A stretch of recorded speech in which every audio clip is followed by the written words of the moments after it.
Entonces, hasta que yo no soy capaz de decir qué significa la tolerancia, cuando hablo de tolerancia no estoy diciendo nada. Yo voy a ser tolerante. Si no sé lo que es la tolerancia, no he dicho nada. Puede sonar precioso, pero no significa nada, porque yo no tengo idea de lo que estoy diciendo. Creo haberles hecho el ejemplo en algún momento, pero digamos que yo digo que soy una buena persona. Si no sé lo que significa ser una buena persona, lo que yo estoy diciendo no significa nada. Y esto es crítico, porque, y esto yo estoy seguro de haberlo usado en algún momento, si ustedes ponen a dos personas, una persona muy buena y una persona muy mala frente a ustedes, y les preguntan a ambos si son buenos, ¿quién es el más rápido que va a contestar que sí? El malo. Así que yo, diciendo que soy una buena persona, ¿con quién me asocio? ¿Con el bueno o con el malo? Depende. Si yo tengo una buena definición de qué es lo que significa ser bueno, yo puedo decir que soy bueno con certeza. Si no, lo que estoy diciendo suena muy bien, pero no implica nada. Cuando yo hablo por la democracia, ¿sí? Yo hablo de la democracia. La democracia es un marco específico que fue definido, por ejemplo, en Grecia, ¿sí? En el tiempo de la época de oro de Grecia, el quinto siglo antes de la era común. Pero resulta que para entonces había esclavos y los esclavos no contaban. No solo que había esclavos, las mujeres tampoco. Y aquellos que no estaban de acuerdo, tampoco. Entonces, ¿qué es lo que es la democracia? El gobierno del pueblo. ¿Qué pueblo? El que a mí me importa que sea el pueblo. Entendiendo eso, claro, la Declaración de Principios de Estados Unidos, ¿sí? La Carta de Fundación de los padres fundacionales, en el tiempo en que habían esclavos, dice que todo el mundo tiene derecho a perseguir la libertad. Y había esclavos. Es notable. Entonces, ¿quiénes son todo el mundo? Todos los que me importa que sean el mundo. Entonces, ¿qué es lo que significa? En las enmiendas, lo que sea, ustedes quieran, digan lo que quieran. Pero le más lo que dijeron ellos tiene sentido, afirmo que en el contexto suena raro. Yo puedo decir que defiendo la libertad y tener esclavos en la casa. ¿Cuál es el problema? Estos dicen eso, yo no lo puedo decir. ¿Significa que yo no defiendo la libertad? Hay que tener clara la definición de lo que es la libertad.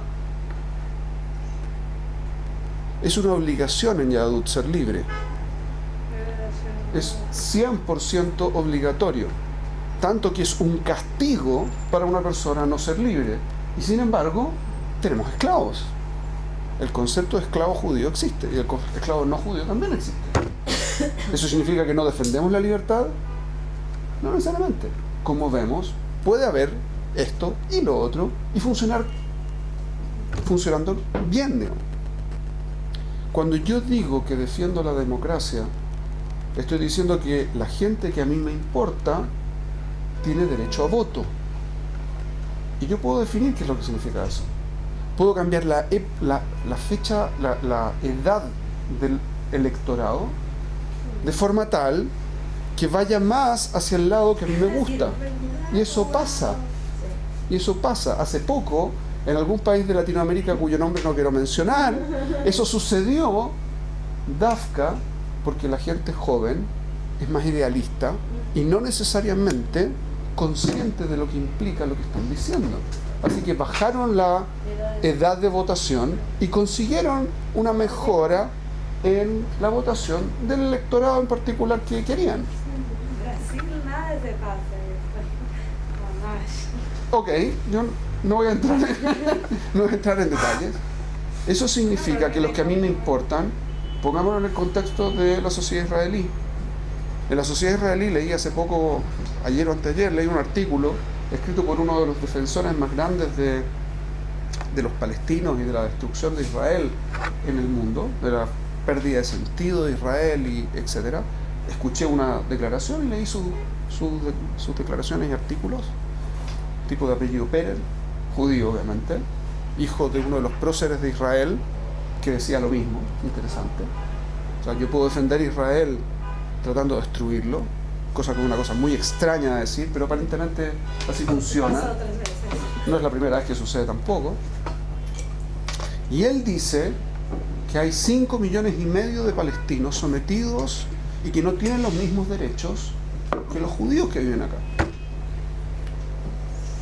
Les tengo una pregunta. ¿Cuántos palestinos viven en Israel? Tú sabes. A full. ¿Ah? Full. Está full, es cierto. Hay 5,5 millones de palestinos viviendo en el territorio israelí. Más que casi que nosotros. Nosotros somos, los judíos, somos 6 millones y poco. Hay 5,5 millones de palestinos viviendo acá. El resto son otras congregaciones. Y somos 8 millones viviendo en Israel. ¿Sacaron la cuenta? Dije que somos 6 judíos. 6 millones y medio, 6 millones y tantos de judíos. Sí, por primera vez. Y hay 5,5 millones de palestinos.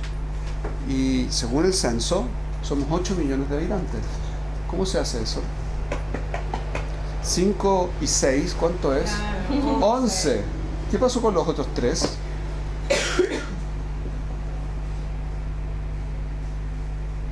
Perdón, yo me perdí ese punto. Correcto. No, afuera del obvio, pero Fuera de ¿cuántos los judíos somos? 6 millones y poco. 6 millones millones. y, no me acuerdo en este momento el número exacto, pero Más 5 y pico de los palestinos, más o menos. ¿Y 5 cuántos? millones y medio, creo. 6 Seis. millones y medio, creo. 6 millones 400, no, yo no 6 me acuerdo millones exactamente. 400 y los palestinos son 5 millones y medio, ¿Y cuántos más somos en total? 8 millones Y 200. la resta. Sí. Hay una cuenta que no está Yo les voy a cuadrada. explicar cuál es el problema. Cuando el censo sale, el censo marca a aquellos que tienen ciudadanía israelí. ¡Wow! Eso quiere decir que cuando el tipo dijo que incorporaba a todos los palestinos, están en Israel o no estén en Israel, que viven en Israel. ¿Ok? ¿Por qué hay muchos palestinos que no tienen la ciudadanía israelí? La mayor parte, de hecho. Porque no quieren tenerla. Y hay, dentro de los que hay, en Israel, viviendo en Israel, esto es solamente para mostrarles las implicancias de cuando yo hago definiciones claras. El público israelí incorpora 1.800.000 palestinos, más 6.400.000, 6.500.000 que somos los judíos, 8 millones infracción, 8.200.000, no sé si. El resto son 3 millones y algo de palestinos, 3.700.000, si mal no recuerdo, 600, no sé qué sea, viven en Gaza y los territorios de Yehudá y Shomrón, Cisjordania, el margen occidental, llámenlo como ustedes quieran, los territorios en disputa, los territorios ocupados, liberados, más allá. ¿Qué pasó con ellos? Porque no tienen nacionalidad israelí. Porque es un postulado de los palestinos que Israel no existe. La ley, el reclamo de este Perel, es que la ley, los judíos, forzamos a los palestinos a vivir en una norma que no aplica a ellos, que no aplica a los judíos. Hay una ley para los judíos y una ley distinta para los palestinos. ¿Es eso verdad? Depende. Visto en los términos prácticos, es cierto. Ellos viven en una ley y nosotros vivimos en otra ley. Pregunta, ¿por qué viven en otra ley? Porque no quieren vivir en esta ley. Entonces, ¿los judíos forzamos a los palestinos? No. Desde el punto de vista político, su argumento se sostiene. Yo considero a aquellos que votan como aquellos que están dentro del grupo que me interesa. Los que viven acá.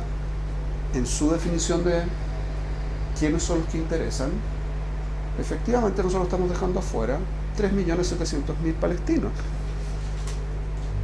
Porque ellos también tendrían que votar en las elecciones dentro de Israel. El único problema en su argumento es que ellos no quieren votar en las votaciones de acá. No que los judíos les prohíben, tienen que hacerse judíos, tienen que hacerse israelíes primero. Es un problema político, pero viene de una definición básica. ¿Qué significa la democracia? En la definición occidental, americana actual, no la original, el tipo tiene razón.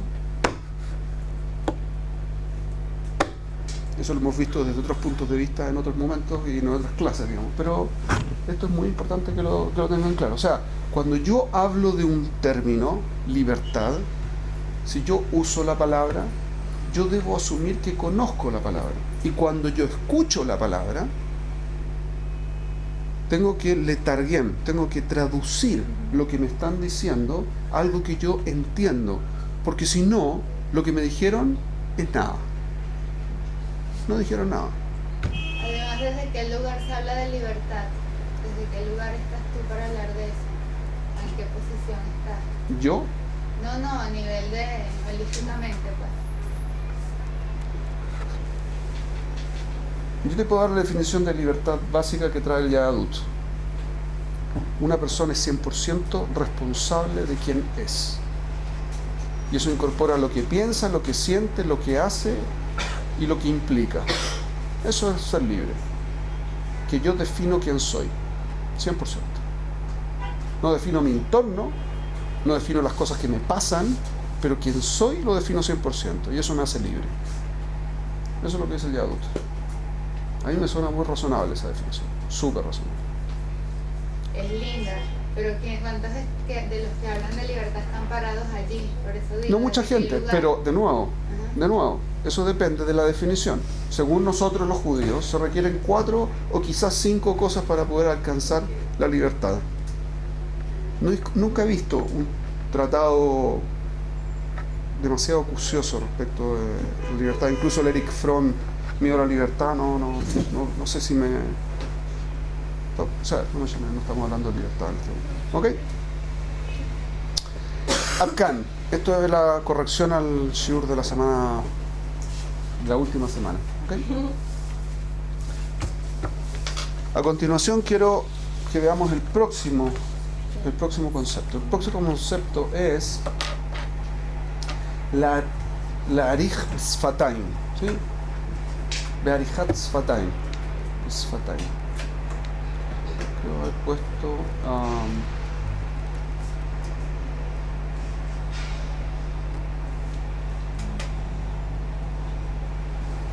¿Tienen por ahí el texto de los... No tengo... en este momento no tengo aquí conmigo el...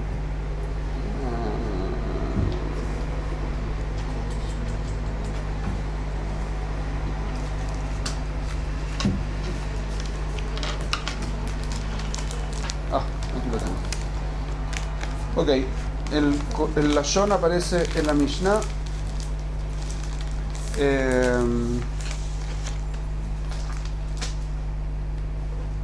Be'arichat sfataim. ¿Qué es lo que significa arija? Preparar, disponer. ¿Ok? ¿Y qué significa sfataim? Labios. Be'arichat sfataim. Con la preparación de los labios. ¿Qué significa eso?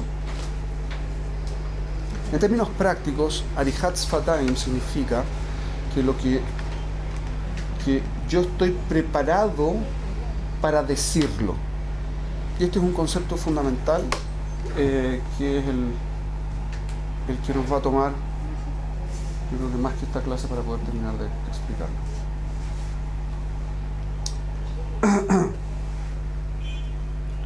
Cuando yo termino de hacer una clase, como yo hablo raro, muchas de las cosas que digo asumo que no son entendidas. Lamentablemente. He tratado de mejorarlo, pero me cuesta mucho.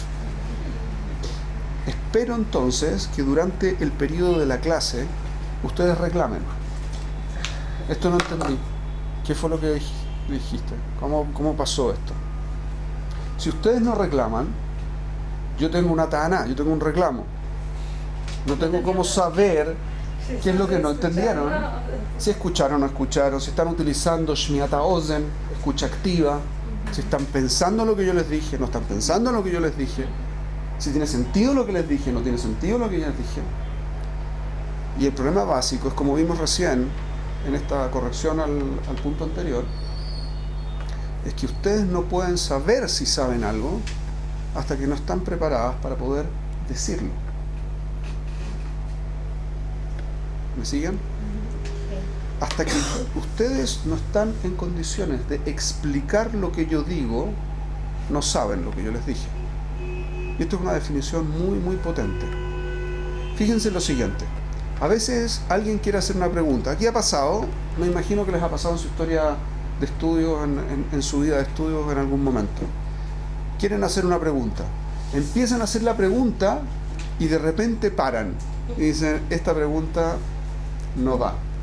Hay quienes después tratan como de cambiar el layón de la pregunta para no quedar tan en ridículo, porque la pregunta no venía por ningún lado. Entonces tratan de inventar que la pregunta sí existe, pero por otro lado, y al final o encuentran una pregunta, todos quedéis, o terminan diciendo más tonteras todavía. ¿Qué es lo que pasó en el proceso? Que lo dijeron. Hay un tampoco lo voy a hacer exactamente como lo decía el rapor. No, sin ¿okay? elaborarlo, insuficiente en tu cabeza. El concepto de elaborarlo significa justamente lo que estamos viendo. Para que yo termine de elaborar algo, tengo que decirlo. Hay un proceso fundamental. El proceso de pensamiento tiene etapas. El nivel de abstracción tiene un problema enorme. Mientras más abstracto es lo que yo pienso, mientras menos terrenal, menos concreto es lo que estoy pensando, ¿okay? Más implicancias tiene, más formas de expresarse tiene,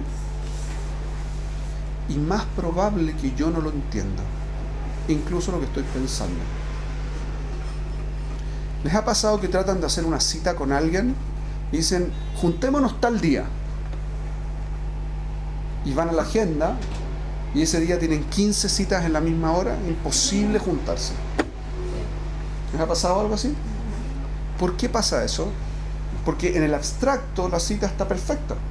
Porque en el abstracto no hay coincidencia de tiempo. Los abstractos no tienen tiempo, así no hay ningún problema.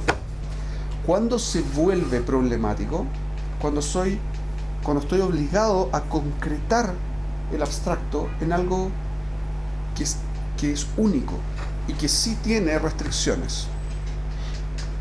Cuando yo tengo que tomar una idea y convertirla en algo concreto, entonces mi proceso de pensamiento tiene que pasar por un filtraje. Se hace en una parte específica del cerebro, para las que sepan, ¿cierto? El que une los dos hemisferios, lo que fuera, pero el Lema'asé se simplifica y resulta un pensamiento único. Y ese pensamiento recién ahí, cuando está ordenado, estoy en condiciones de expresarlo. Si no, tengo muchas ideas inconexas y cuando ese sistema falla, me vuelvo tartamudo, porque quiero decir muchas cosas al mismo tiempo y no las puedo manejar. ¿Ok? Entonces, este es el problema básico. Para que yo pueda decir, para que yo pueda entender algo, lo tengo que poder ordenar.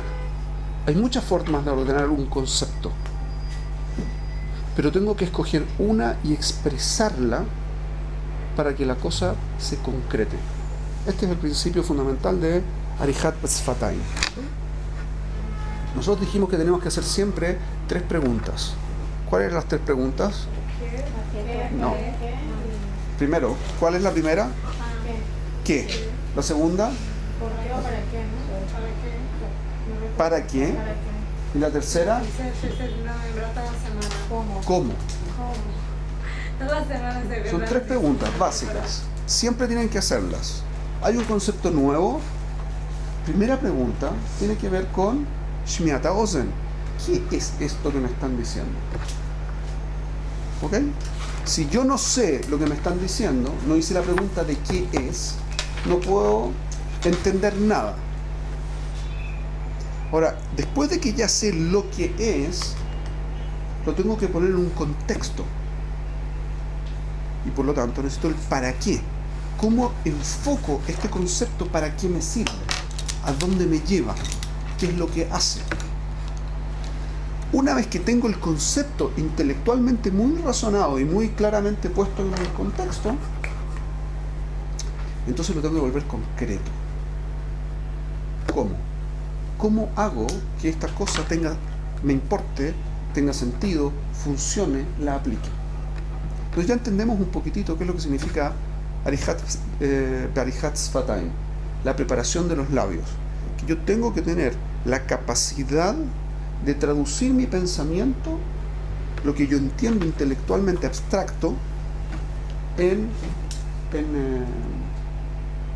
algo concreto que es el habla. ¿Okay? Esa es la primera etapa. ¿Hasta aquí es claro? Sí, pero Ok. parece más como un trabajo que es más en el pensamiento, que no tiene tanto que ver con los labios. No. Piensen lo siguiente. ¿Les ha pasado alguna vez que se ponen a hablar solas? A todos nos pasa, ¿ok? A quienes, mientras más Que loco, tengan vergüenza. más. Yo hablo mucho. Hablar solo, ¿qué es lo que logra? Como claridad, sí. Claridad. ¿Por qué se estudia en Hebrutot? Para que uno le tenga que explicar al otro y el otro lo tenga que procesar. Porque si yo no hablo, mi abstracto me hace sentir, tener la sensación de que entendí. Y Behemet no entendí nada. Y así haces una programación neurolingüística de lo que quieras lograr. Claro, una cosa así.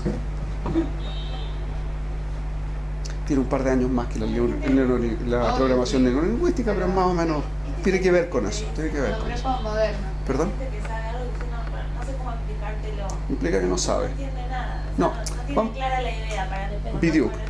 Tiene una idea, tiene una intuición. Y esta es una separación de dos palabras que quiero que tengan claras. Hay una intuición que les puede decir más o menos de qué se trata algo.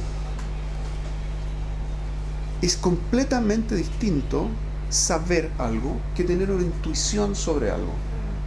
Y la diferencia es que en la intuición yo solo puedo negar lo que no es, pero no puedo decir lo que es. Además de eso, la capacidad de transmitir es distinta. Cuando yo tengo intuición, yo puedo decir, no me parece. Pero cuando a uno le preguntan a continuación, bueno, entonces, ¿qué sí te parece?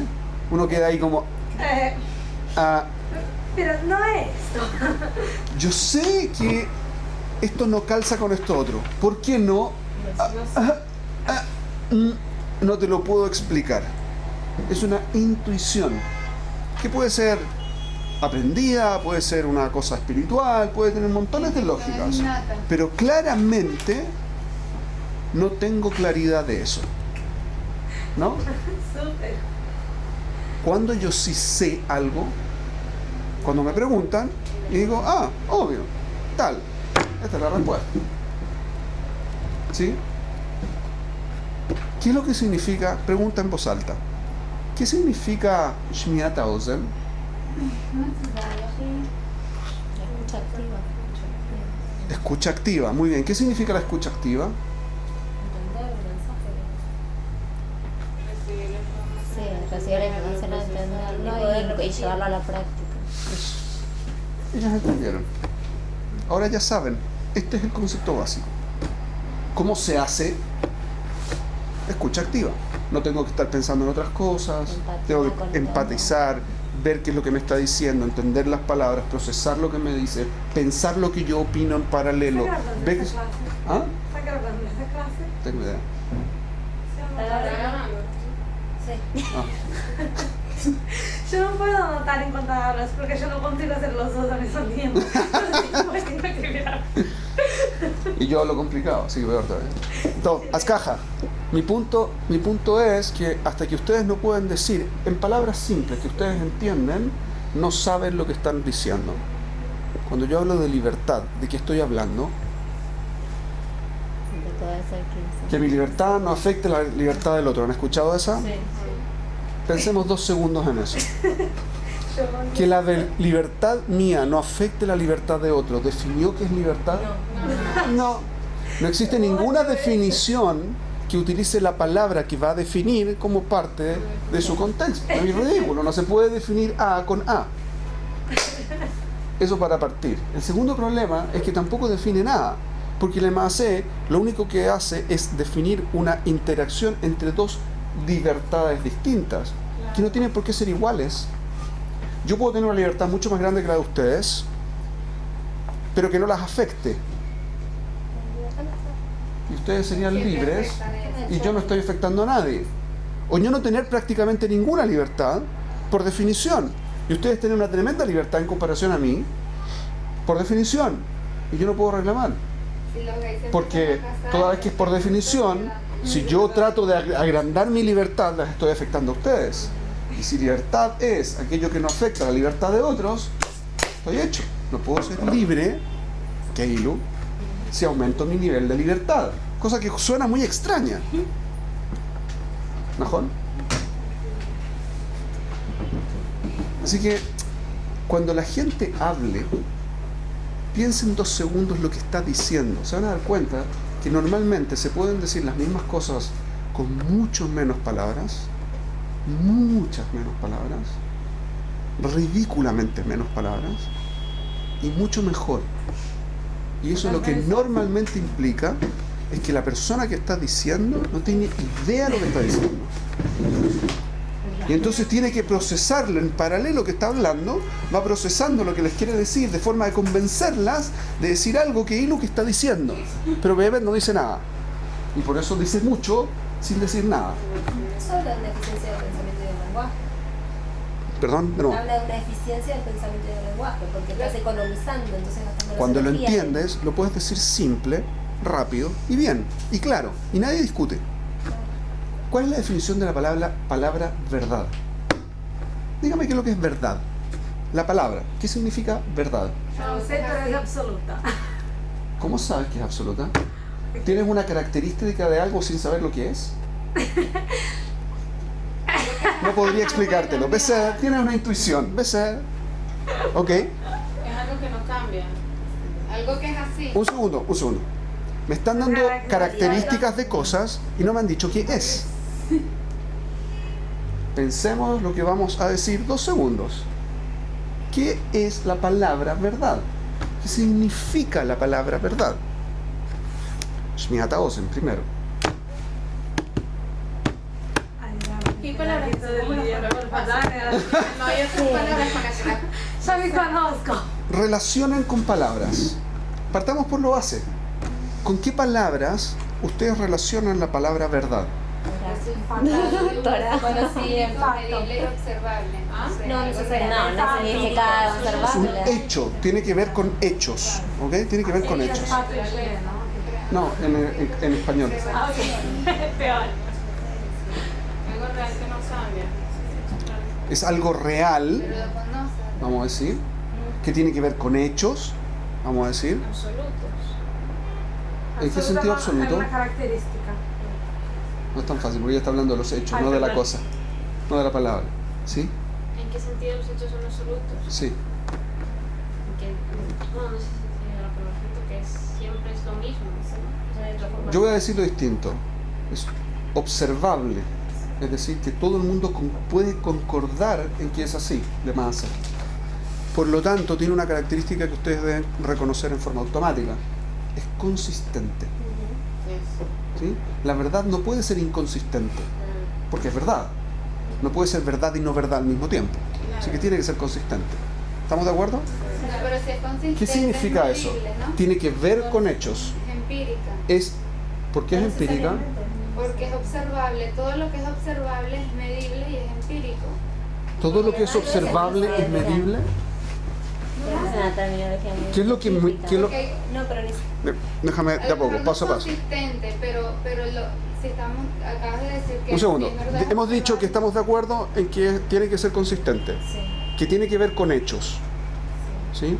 Que en el fondo es comprobable en alguna parte, ¿sí? ¿Usted quiere decir que qué? Adicionalmente, ¿Qué? ¿qué quiere decir adicionalmente a estas 3 cosas? O sea, que es observable, empírica y medible. Pues, ¿Cuál es la diferencia entre qué es observable, qué es empírica y qué es medible? En términos prácticos. La diferencia es, por ejemplo, estos son como sinónimos, observable, empírico y medible, primero Medible. que nada son sinónimos. Son palabras afines, no sinónimos. Afines, Ok. pueden usar Sí. como sinónimos. Ok. Y por lo general, las cosas que son medibles, que son o consistentes o observables, como lo queramos decir, por lo general tienen una consistencia, o sea, tienen una consistencia. Ok. Ok. Porque Me voy a tiene quedar con el argumentos concepto de que lo sostienen. tiene consistencia, que es observable. Me voy a quedar con estas tres Lo que cosas. es ¿Ok? verdad tiene consistencia, o sea, Sí, eso hemos dicho. Que es consistente, que es observable. ¿Sí? o sea, es ¿Y qué tiene que ver con lógico, hechos? lógico. ¿Cuál es la diferencia entre la verdad y el hecho? Buena pregunta. Son preguntas básicas porque palabra verdad van a escuchar en todas partes. Sí. Y todo el mundo se arroga el tenerla. Sería bueno saber de qué está hablando. ¿Hay ¿No? diferencia? ¿No hay diferencia Sí, hay Entre que entre verdad y que... entre la verdad y el hecho? No es lo mismo, ¿Hay pero no diferencia? es- La diferencia es que una Sí. cuestión es un suceso, pero ¿Un depende hecho? de cómo lo veas. El hecho es algo suceso Un que hecho es es real, algo concreto. concreto. No necesariamente es un suceso, pero es concreto. ¿Pasó o no pasó? ¿Es real o no es real? O sea, O Pero lo real, lo pasó real, lo o no real. pasó. Es decir, no puede ser inconsistente. exacto. No La puede cosa, ser. el hecho es, y la verdad Y la también. verdad es que pasó o no pasó. Exacto. Entonces- Eso no es Es lo mismo. relativa. ¿Ves? No es relativa. Un segundo. Todavía no hemos hablado de relatividad o relatividad del cuento. 2 segundos. Entonces, ¿cuál es la diferencia, Lisbon? Es muy simple. La diferencia es muy simple. Cuando yo hablo del hecho, hablo de la cosa. Cuando yo hablo de la verdad, hablo de su descripción. Y por lo tanto, son análogas. Cuando yo digo esta cosa es un vaso, Es un hecho. es un hecho que esto tiene y fue creado para ser vaso. Y por lo tanto, cuando yo lo describo como vaso, dije una verdad. Porque la verdad, muy simple, es la descripción de la realidad. Muy simple, 3 palabras. La descripción de la realidad. Punto. Eso es todo. Es muy simple. ¿Y si formas para Un segundo. ¿La realidad puede ser inconsistente? Sí. No. Si yo tengo un vaso, ¿puede no ser vaso al mismo tiempo? O eso no ¿Es vaso y no ser vaso y las dos cosas al mismo tiempo? La realidad es Sí, porque consistente la realidad siempre. muchas veces no. Un segundo. El vaso. Antes de la descripción que la persona, la descripción interna de la persona, Exacto. estoy hablando del objeto. El vaso. ¿Puede ser vaso y al mismo tiempo no ser vaso y que las dos cosas sean ciertas? Sí, pues no es No. No. Al mismo tiempo. Que tú le des otra utilidad es otra cosa, pero Correcto. no es vaso. El vaso fue creado como vaso, por lo tanto es un vaso que yo puedo usar para otra cosa. Pero vaso es. Pero el vaso es vaso. Yo lo puedo utilizar distinto. ¿Cuál es el problema que enfrenta ella y todas las psicólogas que hay en este grupo? Lo real simbólico y lo real. Bidiuk. Hay un problema básico Exacto. que ustedes tienen que determinar Tengo inmediatamente. dos realidades en mi mente. Yo pienso No. en dos realidades. La No, no, realidad. no. La realidad es una. ¿Cuántas realidades hay? Una. Una. Si hay una única realidad, entonces tengo un tremendo problema. Cuando yo digo que alguien está enojado, ¿es verdad o no es verdad que está enojado? Depende Un segundo, de tu un segundo. percepción. Un segundo. Pero Mi que percepción sea la real. Ay, es un déjalo hecho. Un terminar. segundo, chicas, 2 segundos. 2 segundos. Porque este es un proceso de pensamiento relativamente sutil. Así que, por favor, un segundo. Cuando yo digo que alguien está enojado, puede ser verdad o no que está enojado. ¿Es correcto? Sí. No puede ser que está enojado y no está enojado al mismo tiempo. Porque es un hecho, o está enojado o no está enojado. Pashut. Esta es la regla básica que se llama el axioma de la lógica que lo trajo Aristóteles. Esto no es mío, Bijlal, es muy evidente. Ok, ahora que yo estoy diciendo eso, ahora es muy fácil la respuesta. Hay un problema. Dijimos que la verdad es observable. Yo puedo observar si la persona está internamente enojada o no. No. No. ¿Por qué no? Porque no tengo acceso a lo que siente. Exacto. Por eso no tengo acceso. Hay cosas que yo sí puedo describir y todo el mundo está de acuerdo conmigo y tenemos cómo medir, y por eso quise clarificar este tema. Yo puedo medir cosas, hay definiciones concretas con las que yo puedo trabajar. Una persona que ve que es daltónica, yo puedo medir que tiene un problema de visión. No me puede venir a decir que todo el mundo está equivocado. El color en particular está en cierto espectro de la luz y por lo tanto, si él está viendo lo distinto, está enfermo. Punto. No hay nada que hablar al respecto. Independiente de cómo él perciba emocionalmente la cosa. Es irrelevante. ¿Hasta aquí estamos claros? ¿Hasta aquí estamos claros? El problema es que yo no puedo decir lo mismo de lo que él siente, de lo que él piensa, de lo que él cree, de lo que él ve.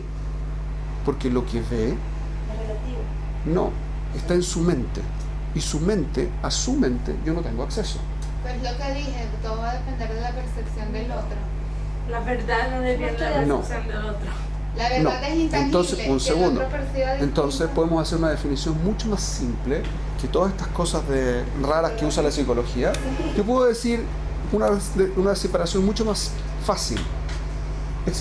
En la realidad, existen dos ámbitos. Sí. Hay un ámbito en el que podemos estar de acuerdo o no estar de acuerdo, al que no tengo acceso, y puede ser verdad lo que el otro me está diciendo, pero yo no tengo cómo valorarlo. La opción de verdad o no verdad no depende de mí, depende de si el otro está haciendo o no lo que él dice que está haciendo. Vamos a decir así: Juanita me dice que ama a Pedrito. ¿Ok? Juanita me dice eso, yo puedo creerle o no creerle. Como no tengo acceso a los sentimientos de Juanita ni de Pedrito, o le creo o no le creo. Estamos, no hay opciones. Mi creencia no valida o desvalida nada de lo que Juanita o Pedrito me digan, porque yo no tengo acceso. Es imposible que yo diga. Eso no implica que cuando Juanita o Pedrito me estén hablando, me están diciendo la verdad. Cuando Juanita me dice que ama a Pedrito, puede ser que me esté mintiendo. Yo no lo sé y no puedo valorarlo. Pero le más sé, en términos prácticos, concretos, el hecho es que o está diciendo la verdad o no. La psicología en general lo que hace es que se relaciona con el paciente que lo que dice es verdad. Porque si no, no hay de dónde partir. Claro. ¿Pero eso implica que es verdad? No. ¿Implica que es consistente? No. Mi visión del mismo objeto puede ser completamente distinta que la visión de otro del mismo objeto. ¿Cuándo sí me puedo poner de acuerdo? Cuando hay cosas medibles, tangibles, concretas, que no dependen de mi visión personal. ¿Estamos de acuerdo? Sí. Esto es muy fácil entonces. ¿Qué es lo que es la verdad? Descripción de la realidad. La real. Punto. ¿Cuántas realidades hay?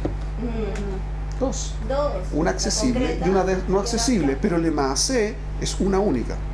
Forman parte de la verdad. Solo que hay una que yo puedo acceder a ella y una que no puedo acceder a ella. Eso. ¿Hasta aquí es claro? Ahora sí, más o menos llegamos al mismo... Más o menos. Claro. La implicancia es qué tanto importa la parte interna y qué tanto importa la parte externa. Cuando yo empiezo con esa valoración, tengo la diferencia de opinión entre las escuelas de psicología, etcétera, etcétera. ¿Ok? Todo el conductivismo, por ejemplo, que tiene toda una lógica para un lado, etcétera. ¿Ya? Más sigue. ¿Ok?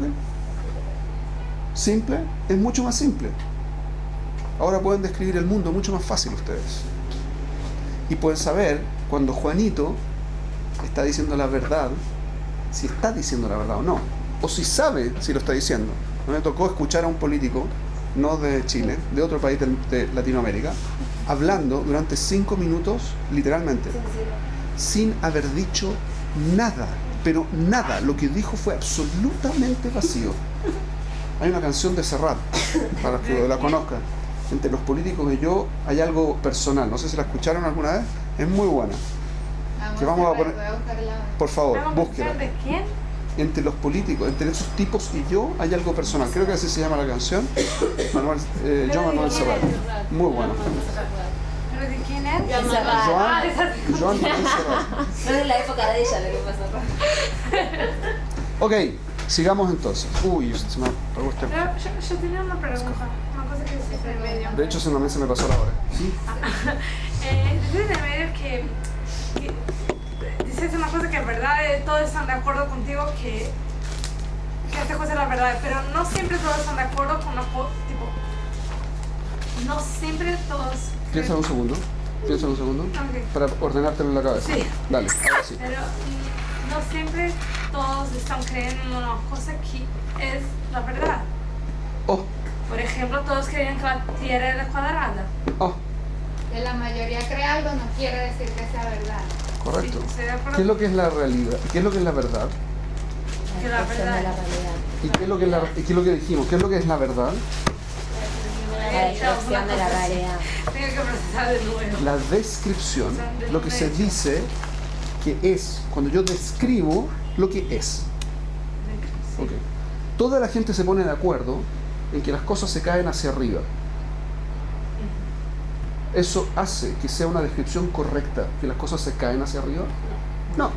¿Hace verdad el hecho que todo el mundo está de acuerdo en eso? No. Es irrelevante, absolutamente irrelevante. ¿Es verdad o no es verdad? Independiente de quién lo diga. ¿Y de cuánto? No sé de cuánto. ¿Cuánta gente lo está diciendo? ¿Ok? Sacado de contexto, cualquier cosa es verdad. Keilo. Acá, ¿ok? Vamos a la próxima clase. No sé si hay que hacer un sec. ¿Quieren parar un segundo? Si ya se fundieron o no se han fundido todavía. Tenemos que referirnos, esto lo dijimos, pero lo voy a, como parte de una introducción, ahora voy a introducir el tema de Tefilá Keilo, que no lo vimos casi en lo absoluto. ¿Okay? Después vamos a avanzar un poco más rápido cuando estemos en las Berajot, pero quiero que tengan los cimientos muy sólidos. Hay muchas cosas que se llaman Tefilá. El Sifri trae 10 leshonot distintos, 7 leshonot distintos del Tefilá. Sifri es uno de los midrashim que se escribieron en el tiempo de la Mishnah. Es uno de los estudiantes de Rabbi Akiva que compiló una serie de textos adicionales al tema. Y él dice que hay 7, no recuerdo si son 7 o son 10 leshonot de Tefilá distintos. Creo que son 10. Y está mencionado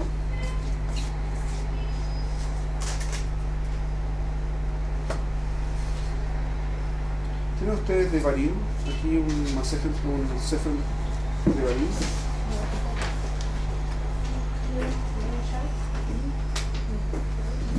Aquí está pero quería... ¿Otro? Sí, pero quería el... Sifte Jajamim. No importa. Chicas, no importa. En la segunda parashá del Sefer de Barim, ¿cómo se llama la parashá? Bet Hanan. Muy bien. La parashá Vaet Hanan. El Sefer de Barim nos habla de una súplica que hizo Moshe a Kadosh Baruj Hu. Dice la parashá Vaet Hanan el Hashem Vaet Ahí Lemor. Y la traducción que usó aquí el texto es: en aquel momento imploré al Eterno, diciendo, o para decir, según este texto. Vaet Hanan viene la Shon Hanan de la Shon Gen, gracia. ¿Ok? Hay una forma en que yo trato de hacer algo para quedar en gracia con alguien. ¿Okay? Esa es la Shon de Vaet Hanan. Entonces, o apelar a la gracia que yo despierto en alguien para conseguir algo. ¿Sí? Esa es la Shon Vaet Hanan. Rashi pregunta en el lugar, no pregunta nada explícitamente, pero comenta esta palabra Vaet Hanan. Y dice Rashi así: en todo lugar de la escritura la expresión Hinun no tiene otro sentido que solicitar o conceder un regalo gratuito. ¿Cuál fue la pregunta de Rashi? Muy simple. ¿Por qué usó este lashon extraño de Hinun? Hanan, Gen. ¿Por qué usó este lashon? Por lo tanto, lo lógico es que no hubiese sido este el lashon. La expresión no debió haber sido Hinun, porque si era lo evidente de poner, a Rashi no le hubiese llamado la atención, ¿correcto? ¿Estamos de acuerdo con esto? ¿Está aquí? Esto es un poquitito de análisis de texto para los que se estaban olvidando de... Entonces, ¿qué es lo que dijo Rashi? Tengo una pregunta. ¿Cuál es mi pregunta? ¿Qué preguntó Rashi? ¿Por qué no usó tefilá la palabra? ¿Por qué no usó tefilá? Hay varias preguntas que surgen de aquí.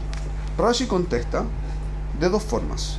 Según otra explicación, dice Rashi, esta es una de las 10 expresiones que se llaman, y aquí usó una expresión latina muy mala, que se llama oración. Oración no es lo que viene a decir el texto. La tefilá es lo que viene a decir el lashon en hebreo.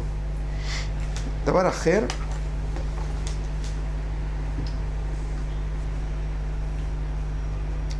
dice Rashi, ze ehad me'asara leshonot shenikreot tefilá. Esta es una de las 10 expresiones que se llama tefilá. ¿Okay? O sea que la tefilá existe de distintos tipos. Hay 10 formas distintas que se llaman tefilá. Una de ellas viene del lashon pilul, que significa tefilá.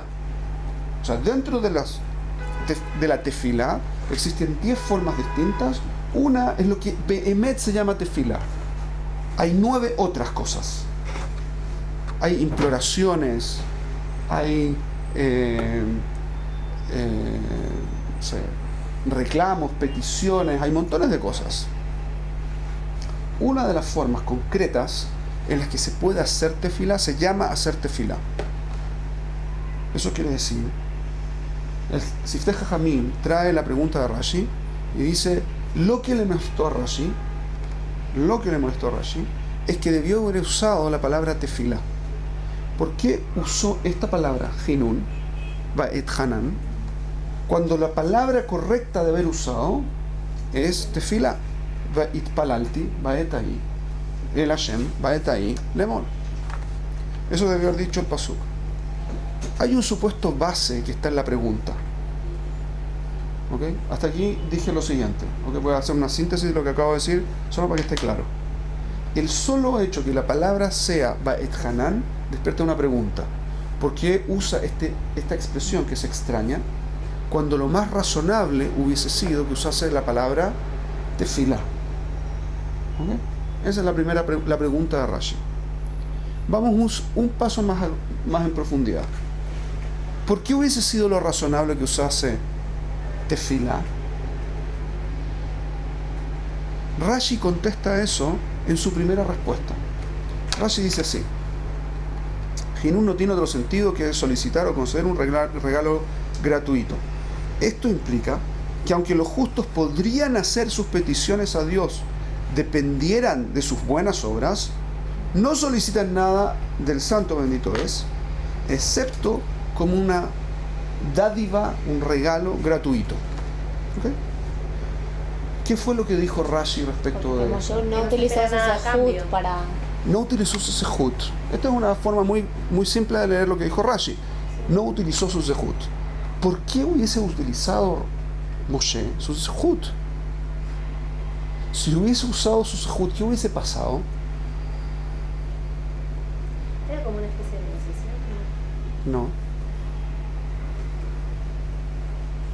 Claramente sale de la lógica de lo que está diciendo Rashi, que si hubiese usado el lashon, hubiese usado tefilá, tiene que ver con su zehut, 1, y 2, hubiese tenido mucha más fuerza en pedirlo. Por lo tanto, lo quiso pedir más suave, como un regalo. ¿Por qué? Para no usar su zehut. Porque si hubiese usado su sehut, mashma, hubiese tenido que ser concedido.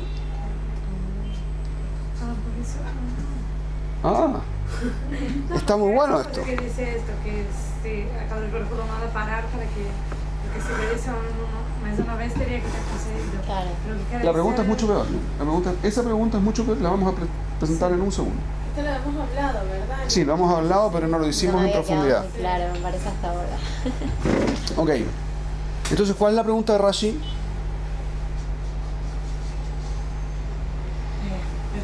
¿Qué? ¿Cuál fue la pregunta entonces que hizo Rashi?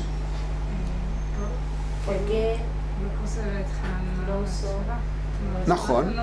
Pero en el fondo, ¿cuál es la pregunta? ¿Qué fue lo que le molestó a Rashi? ¿Por qué tiene esta pregunta? ¿Por qué no No se se usó? usó. ¿Por qué hubiese usado su sehut? Para que seguro Hashem sí o sí hubiese le conseguido. Bediuk. Esa es la pregunta. ¿Por qué Moshe no utilizó una herramienta mucho más poderosa que es la tefilá? Esa es la pregunta. Ahora sí, es una muy buena pregunta.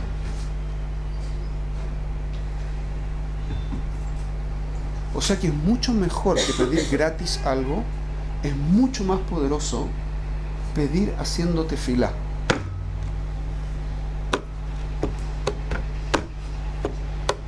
Pero ¿Se parece entiende? como medio contradictorio, porque Oh. es como que yo digo, no voy a decir, ay no, porque ayer por el sehut de que yo hice esta buena acción, tipo dame esto, ¿entendés? No, es tipo al contrario, parecería mucho más elevado si yo, no, ayer no te estoy diciendo, no me estoy respaldando en mis buenas acciones como si yo me lo mereciera, te lo estoy pidiendo de que me des un regalo, ¿entendés? Como que, ¿se entiende? O sea que, ¿qué? Hay un Heshbon que vino en Moshe para hacer un lashon de Jinún y no de tefilá. Él podría haber forzado a Dios a que lo dejara entrar y no lo hizo. Ese era el nivel de Moshe. Esto implica dos cosas importantes. No siempre es lo apropiado de hacer forzar a Dios a que me deje algo. Dos, lo puedo forzar. Oh. Esto es heavy. Tanto contradictorio. No, no es contradictorio. Dios creó un sistema. Ok. El sistema que creó se llama tefilá.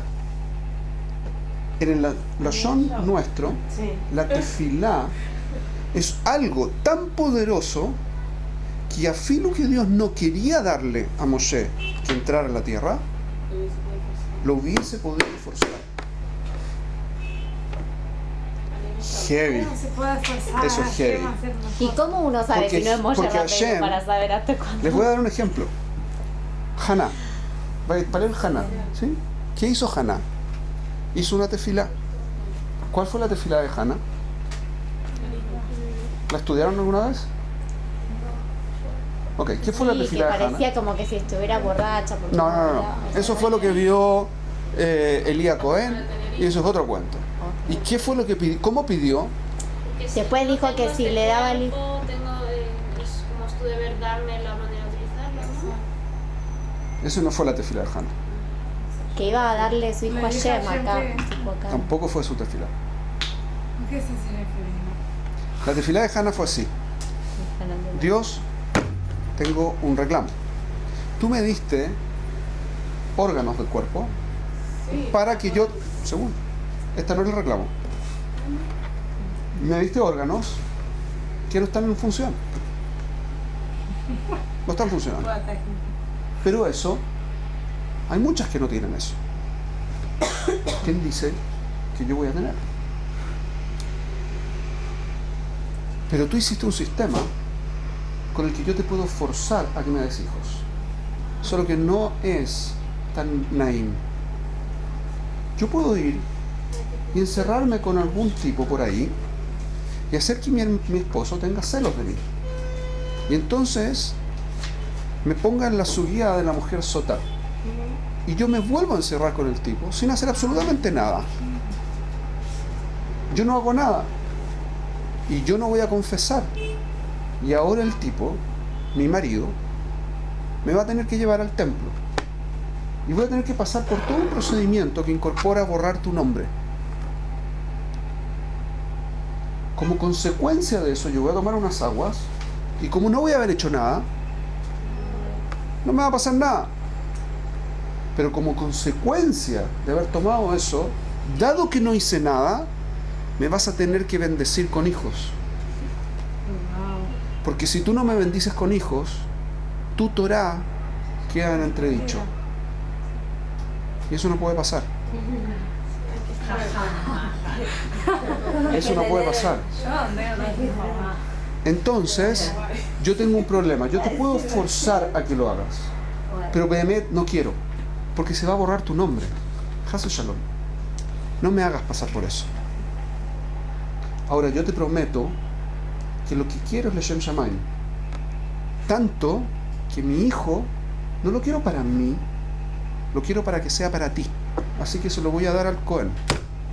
Tú, dame un hijo y yo no tengo que pelear. Esa fue la tefila de Hannah. ¿Qué es lo que dijo? Yo te puedo forzar. Y Dios quiere que yo lo fuerce haciendo yo un cambio en mí. Esa es la tefila. La fuerza que tiene es gigantesca. Puede cambiar la realidad completamente. Puede hacer que Moshe entre en la tierra. Solo que no siempre es lo correcto. Hannah quiso hacerlo Leshem Shamayim. Moshe sabía que si lo hacía, no era Leshem Shamayim. Entonces no podía hacerlo. Porque era un Eved Shem. Él quería que se cumpliera la voluntad divina, no la mía, la de él. Entonces no podía usar la Yom Tefilá. ¿Están? ¿Es claro? La Tefilá, por lo tanto, es la herramienta más potente que tenemos para conseguir las cosas que necesitamos.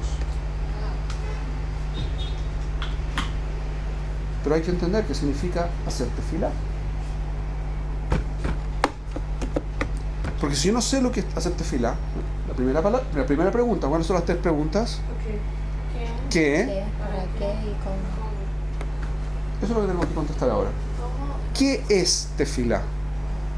Porque claramente el Lashon Hinun también es Tefilá, pero no es Ikar a Tefilá. Porque si no, no hay pregunta. ¿Correcto? La pregunta, en el primer Lashon de Rashi, la pregunta no surge si toda la Tefilá es lo mismo. Solo existe pregunta porque existe un mejor sistema. Rashi pregunta, ¿por qué no usó el mejor de los sistemas que tiene? No quiso hacer nada que no fuese gratis. Esa fue su respuesta. Y la Kabaná no quiere ir en contra de la voluntad divina. O sea que podría ir en contra de la voluntad divina. O sea que si hubiese usado la herramienta más poderosa, ¿sí?, hubiese conseguido mejor. La segunda respuesta de Rashi me dice, existen 10 leshonot. Eso significa que yo puedo hacer otros tipos de tefila. Lemase, yo puedo hacer hinun. También se llama tefila. No es ikara tefila, pero sirve. Es tefila también. Existen hinun. Esto de pedir gratis. Esto de pedir gratis. Agráciame con tal cosa. Quizás en castellano relativamente formal se podría decir así. Agráciame con tal cosa. ¿Sí?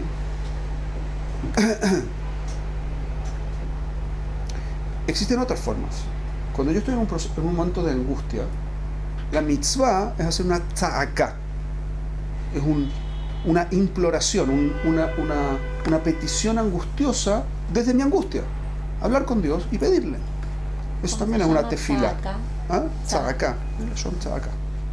Litz'ok, gritar. ¿Sí? Una tza'aka es un grito que viene de la angustia. Estoy pasándolo muy mal, Dios ayúdame. Eso también es una lashon de tefila. Y así como ese, existen otros 7. Vean los Siftei Jajamim sobre ese Rashi. Ahí están los 10 leshonot. Entonces, ¿qué es lo que tenemos que entender entonces? Yo puedo hacer de muchas formas tefila. De 10 formas distintas puedo hacer tefila.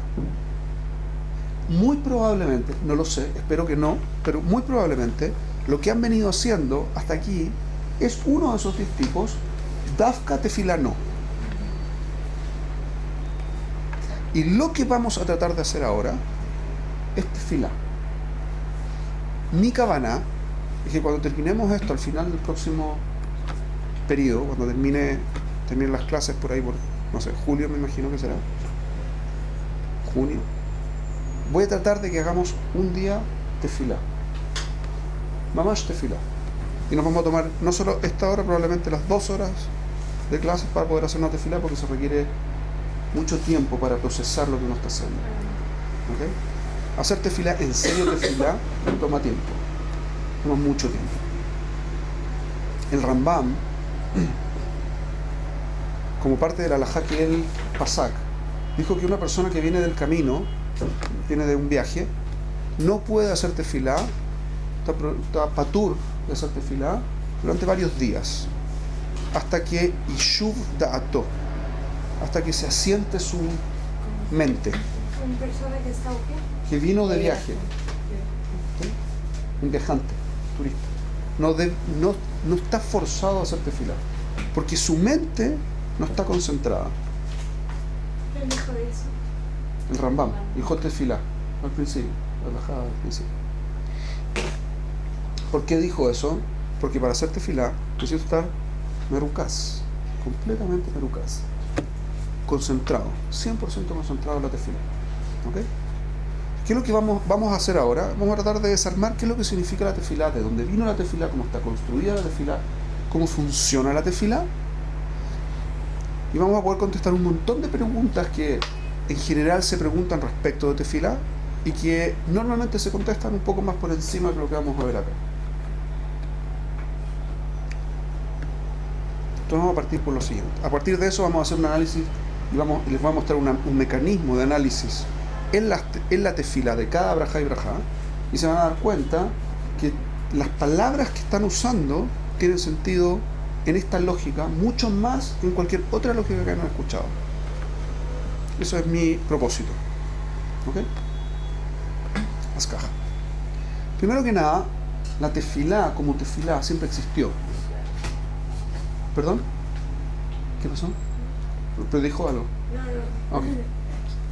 Entonces, la tefilá siempre existió. Prueba de ello es que Moshe podría haber hecho tefilá.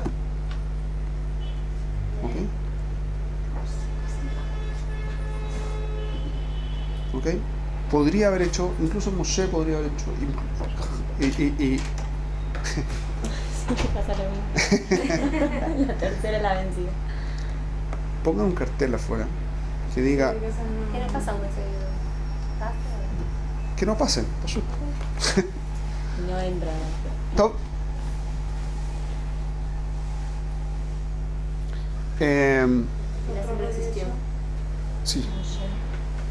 Los Avot podrían haber hecho tefilá también, pero cada uno usa distintos leshonot de tefilá. ¿Sí? Vait Bater, por ejemplo, Yitzhak, ¿sí? Estaba conversando con Dios. Eso es otro leshon de tefilá, de Bater.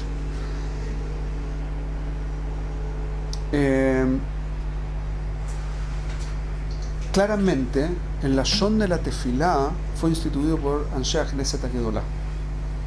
Esto es una cosa importante y a partir de ahora es un poco más concreto lo que vamos a empezar a decir. Anshe HaKnesset HaGedolah hicieron varias cosas.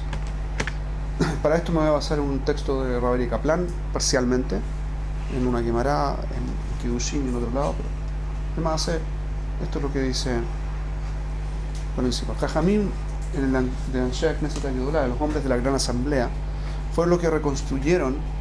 Ezra constituyó un Sanedrín de 120 personas, hasta entonces el Sanedrín era solo de 70.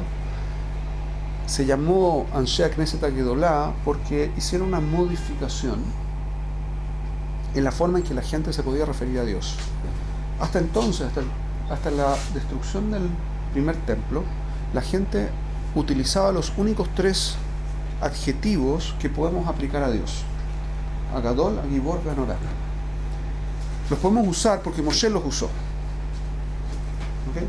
La Gemara relata que había un rab que encontró a su alumno haciendo tefilá, y en la parte de Shvachá empezó a hacer Agadol, Agibor, a Norá, a Atzum, a Oz, a Hosh, y empezó a agregar, y agregar, y agregar. Cuando terminó de hacer tefilá, el alumno, el Rab le dijo, ¿terminaste?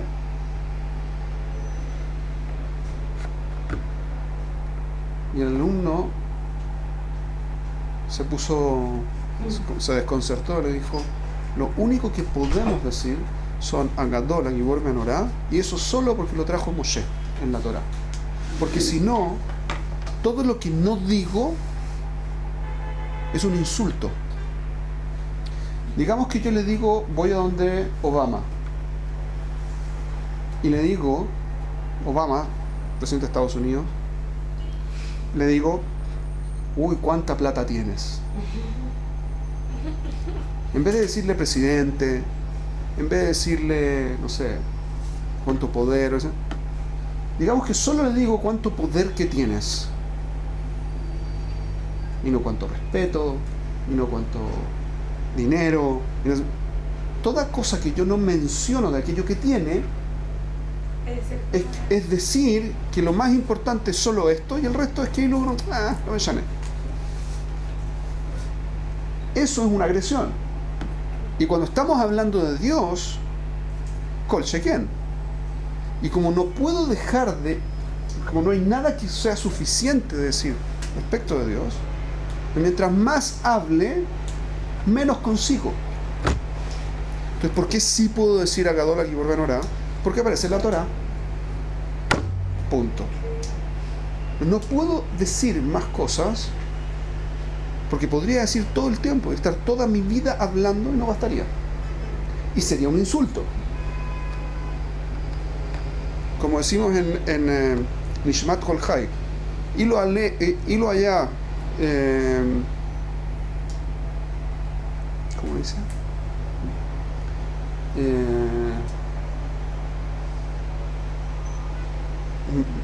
Hilo Pinu, Ayu Maleshira Kayam, ¿sí? Como si nuestras bocas estuviesen llenas de alabanza, de canciones como el mar, y nuestra lengua como la multitud de sus olas, y etcétera, etcétera, etcétera, no bastaría. Eso lo decimos en Meforash, todo Shabbat, Yom Tov, ¿sí? Aquí lo dicen en otras situaciones también. Entonces, estaba este problema, porque ¿qué es lo que significa? Lo único que puedo decir respecto de Dios es que es Agadol, Agibor, Menorá. ¿Y qué significa que es Gadol? Lo vimos en las clases de Tefilá ya, así que no...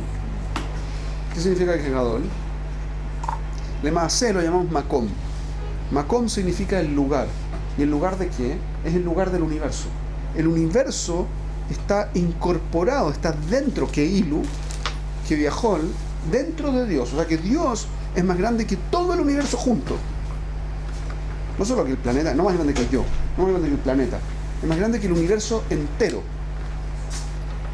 Es más, si ustedes lo piensan bien, el universo de Bemet no existe. Es solamente una manifestación de una voluntad específica de Akadosh Baruj Hu. Y eso solo ya es difícil de entender. No. Es tanto más grande que cualquier cosa, que lo único que es absolutamente grande es Dios. Cualquier otra cosa es grande con respecto a Dios. Es lo grande. Ha Gadol, el grande, nada más. Cualquier otra cosa es grande, pero no es lo grande. Acá, ¿se entiende? Es grande como Jajam. Jajam Gadol, el gran sabio. Pero como sabio. Y nunca con respecto a Dios. Solo con respecto a otros sabios o con respecto a otras personas. El más poderoso con respecto a otras personas, no con respecto al mundo, con respecto a no sé qué. ¿Correcto? Solo en esas condiciones. Entonces, cuando decimos a Gadol, lo podemos decir solamente con respecto a Dios, en esas condiciones. A Gibor funciona exactamente igual.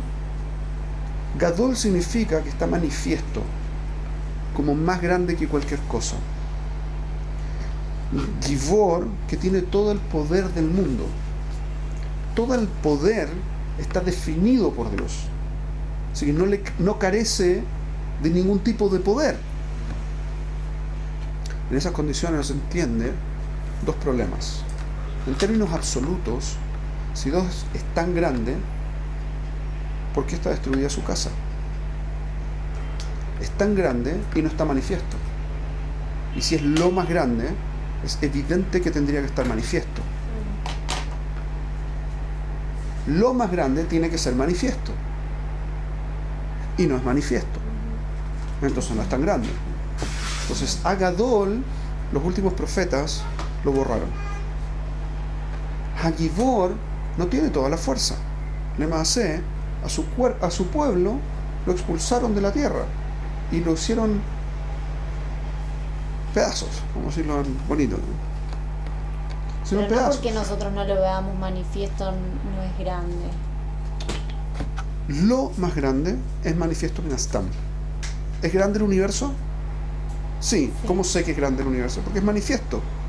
La Tierra es un nada con respecto a la Vía Láctea, con respecto al Sol, y el Sol con respecto a la Vía Láctea es nada con respecto al universo conocido. El universo es tanto más, ya sé que es tanto más.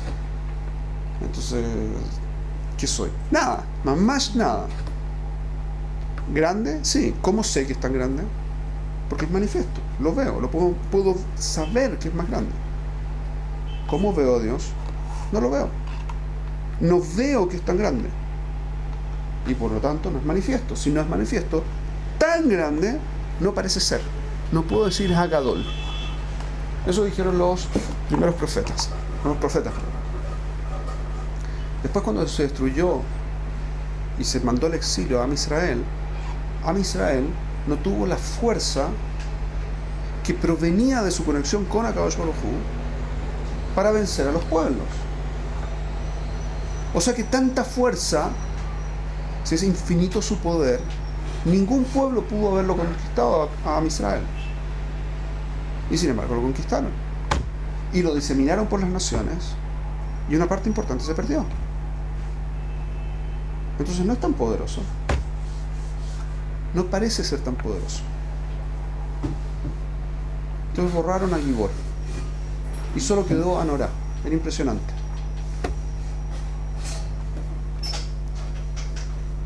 Vinieron los hombres de la gran asamblea y dijeron: eso es un error en cálculo. Hase Shalom. No es lo que dijeron. Dijeron: hay que pensarlo distinto. La forma correcta de pensarlo en nuestros términos no es qué tan grande es porque es manifiesto, no. Se manifiesta. ¿Cómo se manifiesta? Porque el pueblo sigue existiendo. A pesar de todo, la promesa se cumple. El pueblo no desaparece. A pesar de que nos tratan de destruir, no nos terminan nunca de destruir. Nunca pueden hacerlo. Y hay muchos otros pueblos que siguen destruyendo. Sí desaparecieron. Eso muestra que Dios interviene en la realidad. Y eso hace dos cosas. Uno es que es manifiesto en la historia, no en los hechos concretos, pero sí en la historia. Así que sí está manifiesto. Así que puedo decir que es Hagadol. Y se manifiesta en que su fuerza se manifiesta en que va en contra de las reglas de la naturaleza. Porque el pueblo judío sigue existiendo. Eso implica que tiene más fuerza que las fuerzas de la naturaleza. Eso significa que es el más poderoso. El poder sigue siendo de él. Así que puedo volver a decir a Gibor y retornarnos a estas dos palabras, Hagadol y a Gibor. El truco es que los profetas, cuando lo borraron, no estaban equivocados. No es manifiesto en términos absolutos. Y no tiene el poder en absoluto en términos de lo que se veía. Eso es correcto. Pero tiene el poder, y sí es manifiesto, pero en términos relativos. No es manifiesto cuando hay un pogrom que Dios está cuidando al pueblo. Es manifiesto a pesar del pogrom. Entonces, en la realidad cotidiana no es manifiesto. O sea que los profetas originalmente tenían razón. No es manifiesto. Es manifiesto, pero en términos relativos. Si uno compara con otros pueblos, entonces resulta manifiesto. De otra forma no.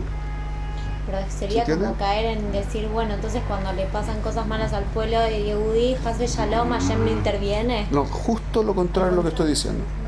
La manifestación no está en la parte, el que Dios existe, también está en la parte negativa, pero vamos a decir, en la parte negativa no hay una manifestación directa de Dios, una manifestación indirecta. En la supervivencia. Pero en la historia se ve que hay una manifestación permanente que incorpora que hay pogroms, que incorpora que hay matanzas, que hay quemas, que incorpora los problemas que tenemos, que somos los malos en Gaza y que somos los malos en el mundo y que tenemos un etcétera, etcétera. Esas cosas están incorporadas en el hecho de cómo Dios va manejando la historia, y en la historia sí se ve manifiesto.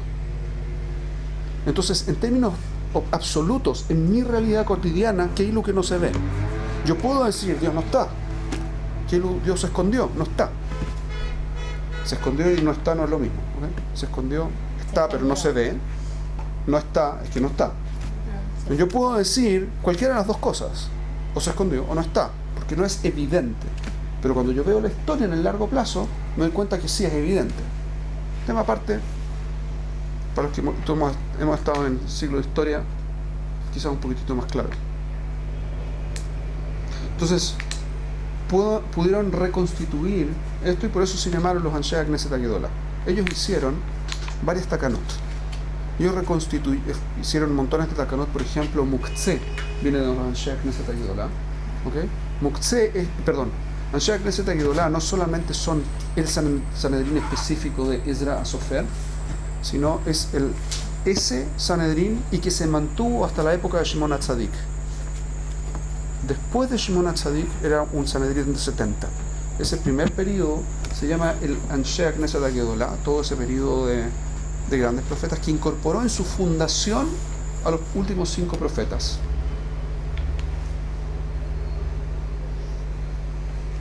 Pero duró varios cientos de años, así que claramente no estaban vivos al final. ¿Okay? Ellos hicieron las leyes de Muktzeh, ellos hicieron las leyes de cómo se escribe la Torá, ellos hicieron un montón de takanot de cómo arreglar que las cosas funcionen.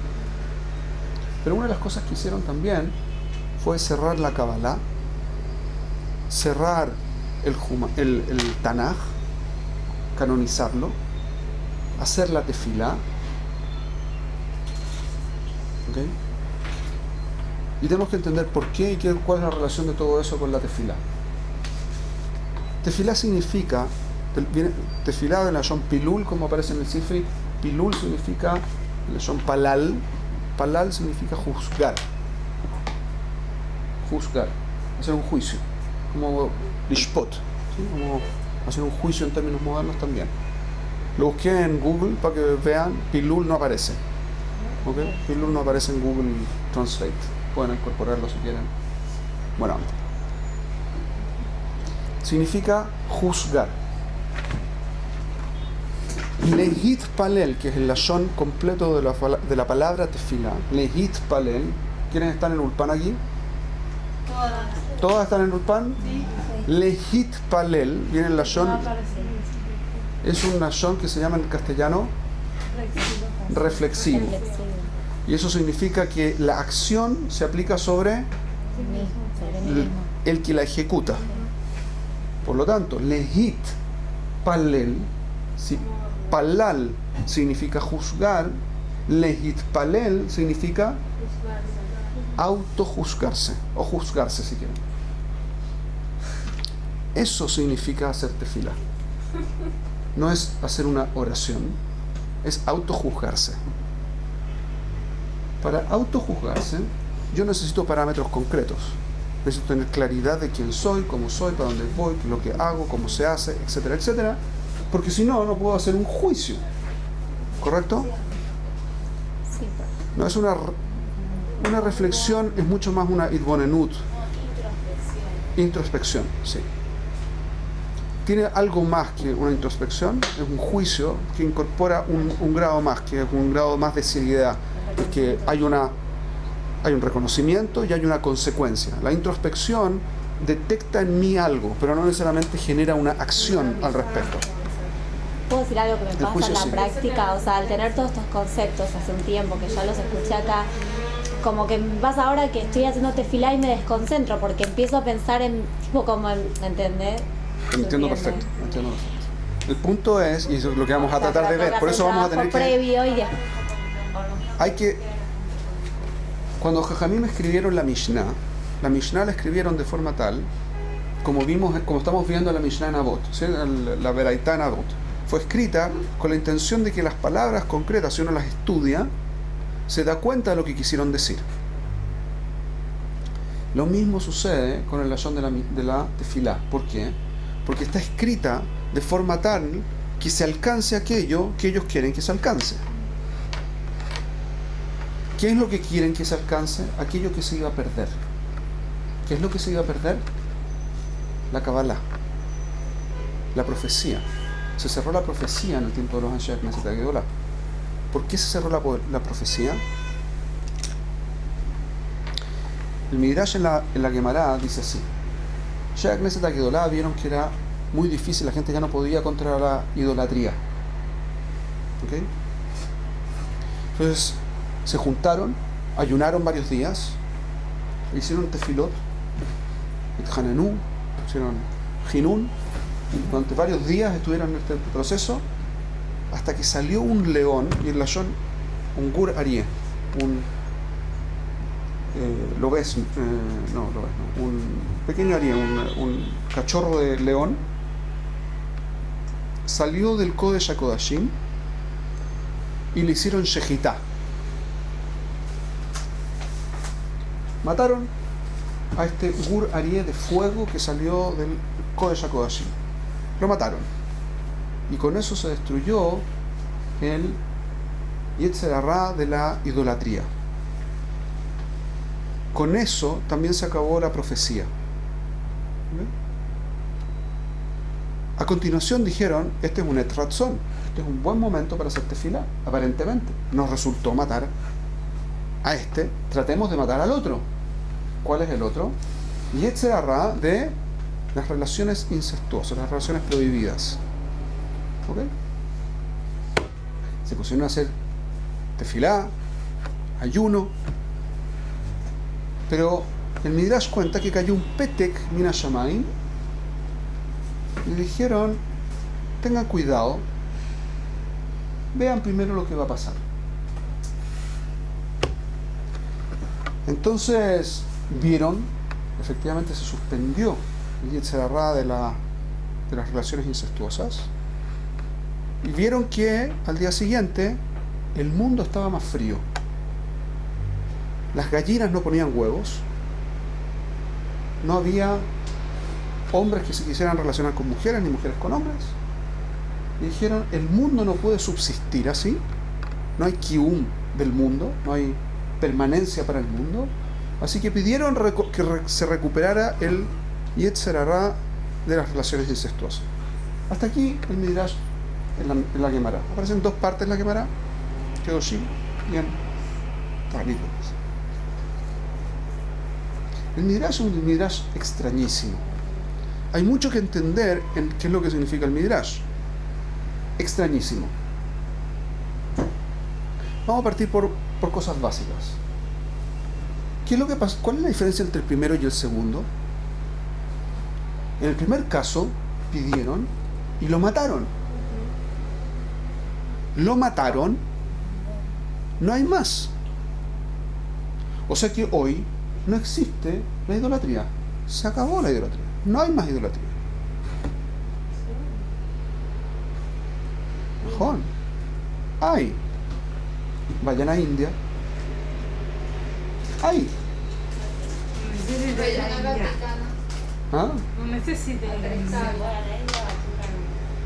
Vayan al Vaticano. No quiero entrar en conflictos adicionales. Pero hay muchos lugares en el mundo donde se hace idolatría. Podemos decir, hay una respuesta de Jajamín que es Es un problema de... Y en montones de países del mundo hay, ¿ok? Y todo tipo de idolatrías. Hay desde idolatría nefastas hasta que... ¿Ah? Vayan a Wall Street. Ahí no se hace la idolatría. Ese es el lugar que se... Da lo mismo.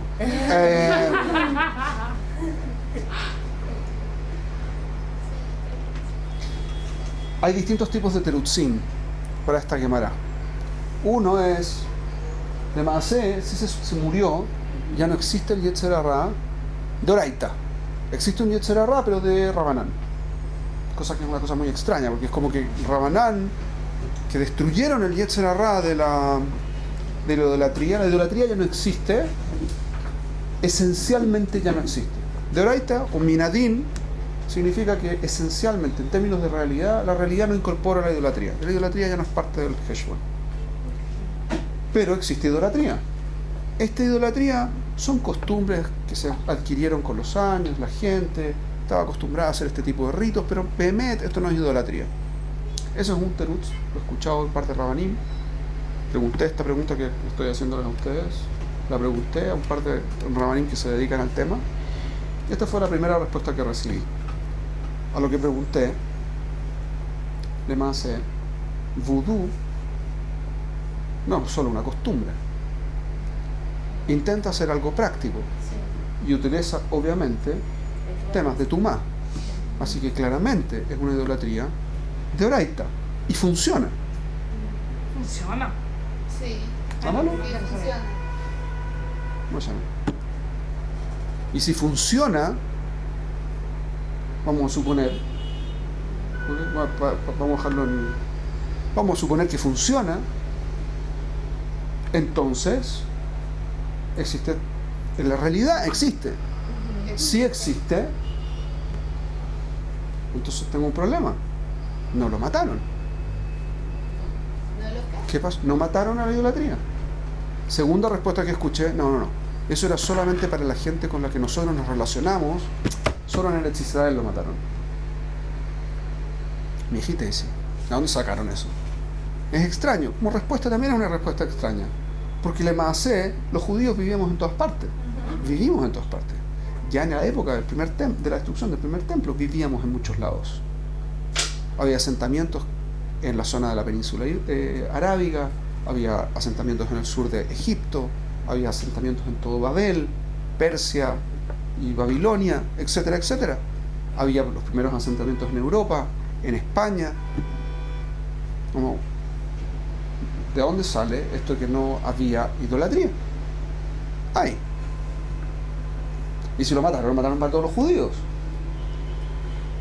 Caché. Hay un terutz distinto. Lo propuse, me dijeron que tenía mucho sentido, pero les ofrezco mi terutz. Behemet no lo mataron. Y no mintieron.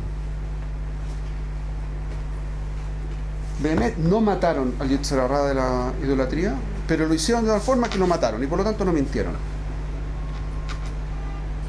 ¿Cómo funciona eso? ¿Cómo lo pusieron en coma? ¿Qué? No, lo mataron, pero no lo mataron.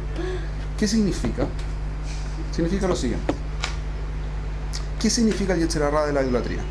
Significa que existe una tendencia natural del ser humano a tratar de utilizar la realidad y desconectarla de su origen espiritual. Eso es la esencia de este Yetzer Hara de la idolatría. La tendencia humana de tratar de desconectar a la realidad de su origen espiritual. Y por lo tanto, utilizar las mecánicas que existen, espirituales o no espirituales, que ahí lo que Dios no existe. Pero eso lo ven en todos los ámbitos de la vida, no, Sí. no específicamente solo Sí. para la idolatría. Eso es idolatría. Esa es la esencia, el concepto de la idolatría tiene que ver con eso. Ah, porque está, claro, está aplicando todos los ¿Cómo ámbitos de la vida. funciona en lo específico cuando hay ley al respecto? Cuando yo utilizo la espiritualidad específicamente para desconectar a la realidad de la espiritualidad. Cuando utilizo estructuras espirituales, ¿sí?, cosas raras, no voy a entrar en detalles, pero esas cosas raras las utilizo para conseguir cosas sin hablar con el jefe. Una segulá para la parnasá. No hago tefilá, no le pido a Dios, compro una hamsa.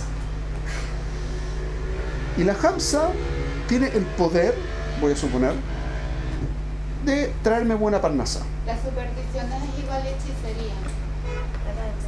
No quiero expandirme más allá de lo necesario en este tema. Es una rotación. Entonces, ¿qué es lo que estoy diciendo? Le maasé, la tendencia también existe. Y es muy prevalente. ¿Cuál es el opuesto? ¿Por qué existe esto? Porque existe el Yetzer Tov. ¿Cuál es el Yetzer Tov? Si el Yetzer Hara es tratar de utilizar la realidad desconectada de su raíz espiritual, el Yetzer Tov es hacer exactamente lo contrario. Tomar a la realidad y tratar de conectarla con su origen espiritual. Ver a Dios en la realidad. Ver a Dios en cómo funcionan las cosas. Eso es Yetzer Tov de Kiddush Hashem, lo llamamos. Ese es el concepto. El contrario del Kiddush Hashem es el Hilul Hashem, que es una forma base que tiene que ver con la idolatría. ¿Afkan? ¿Se entiende? O sea, una hamsa. Depende, y no me voy a meter en los temas de seguro. No quiero meterme. No me voy a meter. Pasó que no me voy a meter. No voy a entrar. Quiero acotar algo. Hay un capítulo a mí que me impactó en Sefer Shmuel Bet, que habla Bidiuk sobre cuando el rey Saúl llegó tan grande su rebelión que fue a consultar a No voy a entrar al respecto. No, Mamás, no voy a entrar. No voy a entrar. ¿Estoy hablando? Sí, no voy a entrar. No voy a entrar. No voy a entrar. Mamás. Pero es impresionante, ¿verdad? Sí. Ok. Entonces, Volviendo al tema, no entiendo león muerto, pero no muerto, es verdad. ¿qué es lo que significa entonces que yo mate al Yetzer Hara de la idolatría? Significa que desarmo la capacidad del ser humano, quito la capacidad del ser humano de conectar lo espiritual con lo físico con lo espiritual. Le quito la fuerza al ser humano de pensar que puede hacer la desconexión. Cosa que es muy extraña. Como los jajamín iban a letaquien mashukazé, como hacer una reparación que es que Dios no esté más presente en la realidad. Una cosa muy extraña. Es casi un Hilul Hashem. Se fueron en contra de la realidad. No, el punto fundamental es el siguiente. Si yo lo que quiero hacer es esencialmente idolatría, vamos a decir la idolatría no existe. Para decir que la idolatría no existe, tengo que no tener acceso a los mecanismos completos de cómo hacer que la realidad funcione en términos de la espiritualidad. Si yo hago eso, yo destruyo la capacidad del ser humano de acceder al mecanismo espiritual con el que se maneja la realidad. Entonces el hombre no puede utilizar el mecanismo espiritual para manejar la realidad. Y la realidad queda completamente separada de la realidad espiritual. La realidad física queda completamente separada que hilo de la realidad espiritual. Entonces tengo que hacer dos cosas básicas para hacer eso. Una, hacer que se pierda todo conocimiento de cómo funciona la espiritualidad en la práctica. ¿Qué es lo que hicieron? Cerraron la cábala. ¿Qué es lo que hicieron? Cerraron la profecía. Sin la cábala no tengo acceso al mecanismo completo. Sí, me pasé 5 minutos. Pero Pensé que a las 5 no. si quieren paramos a las 5 y nos vamos hace 20 minutos y nos vamos.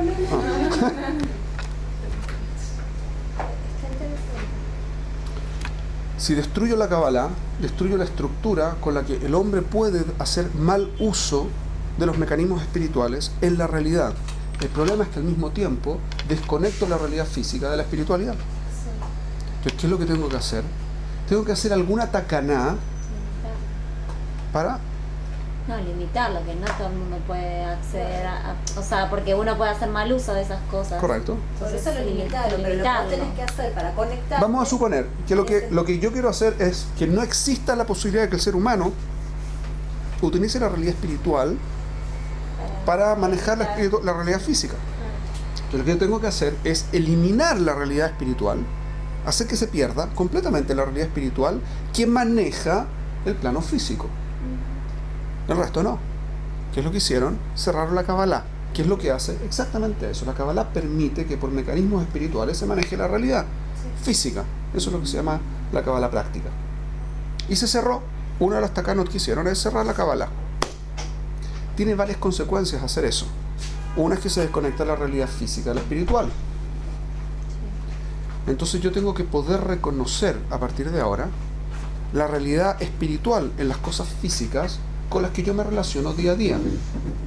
¿Cómo hago para relacionar lo físico con lo espiritual diariamente? Es un milagro que te despertas todos los días. Haciendo brajot. ¿Qué es lo que es una braja?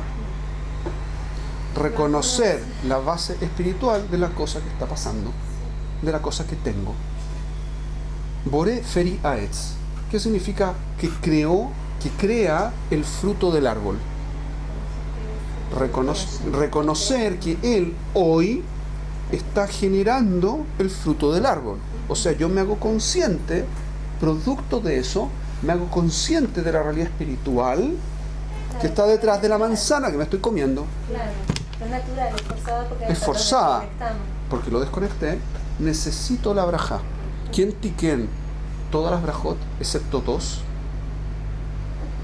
Ansheak, Knesset Gedolah. ¿Ah? Excepto dos, Birkat Hamazon y Birkot Torah. Está en la Torah. ¿Ok? Adkan. Entonces, ¿qué es lo que hicieron? Tenían que hacer un tikkun. Otra consecuencia natural es que al cerrar la Kabbalah también tenía que estar la desconexión entre lo físico y lo espiritual. Se perdía la profecía. Si se pierde la profecía, el acceso a la realidad completa que da la profecía.